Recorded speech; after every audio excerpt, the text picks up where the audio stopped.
Welcome to Let Me Fix This. Enjoy the video. Use 2 large eggs per person and a pinch of salt and pepper for each portion. Crack eggs into a bowl and whisk briskly for about 15 to 20 seconds until uniform yellow and slightly frothy. Whisk eggs with 1 tablespoon milk or water per 2 eggs for creamier texture, but omit liquid if you prefer firmer curds. Preheat a non-stick skillet over medium-low heat and add 1 teaspoon butter or oil, letting it melt and coat the surface before adding the eggs. Pour beaten eggs into the skillet and allow them to set at the edges for 10 to 15 seconds before touching them. As edges firm, use a silicone spatula to gently push set edges toward the center every 10 seconds, letting uncooked egg flow outward to cook slowly.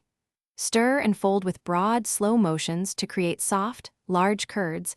Avoid constant high-speed stirring. Cook on medium-low heat until moist curds form, about 5 to 3 minutes total. Then remove from heat while they still look slightly glossy. Remove the skillet from heat when eggs are slightly glossy. Residual heat finishes cooking in 30 to 60 seconds. Taste and season again with a small pinch of salt, freshly ground pepper, and optional fresh herbs like chopped chives or parsley for bright flavor. For creamier finish, stir in a pat of cold butter or a teaspoon of cream or drizzle with olive oil. Avoid overcrowding the plate. Serve immediately on a warm plate, pairing with toast, avocado, or a light salad for a balanced meal. Thanks for watching. If you found this helpful, don't forget to like and subscribe.